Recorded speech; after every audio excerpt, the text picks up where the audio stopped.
મોટું ભાગ્ય કહેવાય કે જે કાર્ય આપણે કરી રહ્યા છીએ અને એમાં તમારો સાથ ને સહકાર. બીજા ગામને કોઈને ખબર ન હોય કે કઈ ટાઈપનો આપણે ફોટો બનાવવો, શું કરવું. સરદાર સાહેબની પ્રતિમાને અઠવાડિયે 15 દિવસે એક ઢોલ પાણી જોઈએ. બે વ્યક્તિ એક ગામની અંદર મજબૂતાઈથી નક્કી કરી લે કે અમે આ કાર્ય કરીશું.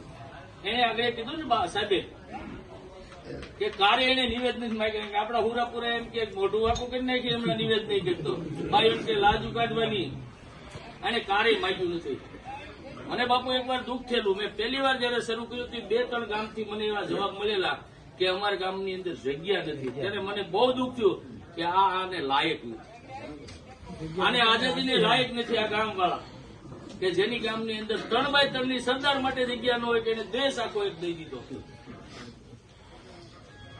આ તમને પાટડા મળી ગયા છે ને એ રીતુ સરદાર વલ્લભભાઈ પટેલ છે એને લીધે ને કે તમારે અહીંયા કઈ આદિવાસીની જરૂર નહોતી, હતા જ આપણે. સમજ્યા? આપણા બાપાની નહોતી આ જમીન. આ તમને કહી દઉં, આ તો રાજા મહારાજાની હતી પણ સરદારની દેન છે. એટલે તમે ખેડે એની જમીન રે, એના ઘર તમને મળી ગયા. ના લીલા પીળા અને ગોપાલમાંથી ગોપાલ છમાડ્યું ને તો બે જ વ્યક્તિને હું કાયમ યાદ કરું, એક સરદાર વલ્લભભાઈ પટેલ અને એક કેશુભાઈ સૌદાસભાઈ પટેલ. કેશુભાઈ સૌદાસભાઈ પટેલ નો હોત તો ગોપાલ છમાડી નો હોત. આ મને કહેતા હતા ગોપળો, કારણ કે 8 કિલોમીટરનો કાયદો કાઢ્યો ને ત્યાં સુરત જઈને આપણે બહબાટી બોલી ગઈ. એટલે આ સરદારના ટેચ્યુ થાય. એ ઋણ ચૂકવવાનું કામ કરવી છે ને હર વખતે હું છમાડી હું કામ ભાઈ આવું.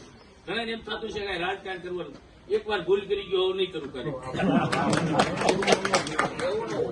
સમજી ગયા કે આ વિસ્તાર આ મારી જન્મભૂમિ છે. આ વિસ્તારનું કાંઈક ભલું થાય. આપણો જિલ્લો પસાદ છે. જિલ્લા માટે કાર્ય વિચારવાવાળો નેતા હજી જાગૃત નથી થયું. બાપુ કેટલો 75 વર્ષ આઝાદીના. ખાસ તો તમારે મગજમાં ઈ નાખવું કે આ જિલ્લાનો ઉદ્ધાર કોણ કરશે. એવો કોઈક આમાંથી ગોતો નાનો બાળક કે 25 વર્ષ આ જિલ્લાનું નેતૃત્વ કરે અને આ જિલ્લાનો ઉદ્ધાર થાય. એમાં આપ બધાએ સહકાર દેવો પડે. અને આપ બધા આગેવાનો છો. અહીંયા કોઈ વાડી પાણી વાળતા નથી આવેલા.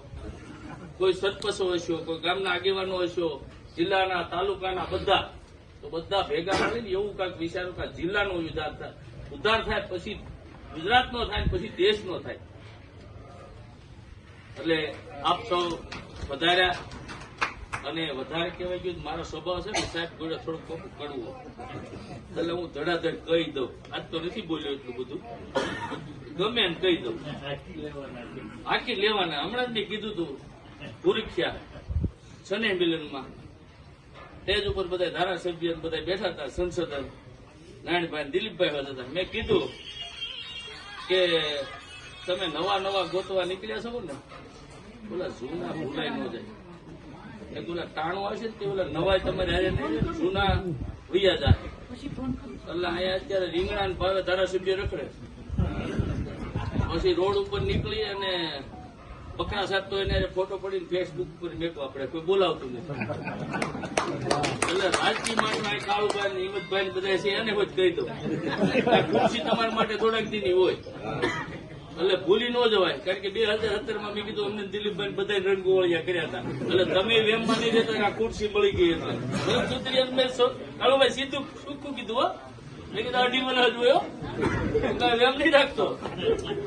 એટલે ખાસ સમાજના આગેવાનો હોય કે કોઈ સરપંચ બની ગયો હોય, તાલુકાના જિલ્લાના કે ધારાસભ્યો હોય, એને ખરેખર આ રેખવું જોઈએ કે હારી જાય. રાજકારણ તો ઘરે ગયું. રાજકારણમાંથી નીકળી ગયા પછી ઈ જ કેટેગરીમાં તમારે તમને જીવાડે લોકો, ઈ જ તમારું ખાસું રાજકારણ કહેવાય. એની ઈ જ હાસી તમારી લોકોની સેવા કહેવાય. નાતી જાતિ છોડીને તમે જાઓ, ગામમાં નીકળો, કોઈ પણ જ્ઞાતિનો માણસ હોય, ગમે એવડો સામાન્ય માણસ હોય, આવવામાં કોઈ દરવાજો જ નથી. એ માણસ આપણી સુધી આવી શકવો જોઈએ. સામાન્ય માણસ જ્યાં સુધી તમારી સુધી ન આવી શકે ને ત્યાં સુધી તમે સાચા સેવક ન ગણાવો. એટલે ખાસ બધાને આ કાળજી લેવાની. તમારા ગામની અંદર કાંઈ પણ કોઈ પણ નાના માણસના પ્રશ્ન હોય એ તમારે સોલ્વ કરવાના હોય. અને મને ભરોસો છે કે તમે જે ઉત્સાહથી આ બધા આવ્યા છો અને ખાતરી પણ છે કે તમે સરદાર સાહેબની ગરિમા જાળવશો અને જાળવવા હું તમને વિનંતી પણ કરું છું. એટલું કઈ વિરમું છું. જય સરદાર.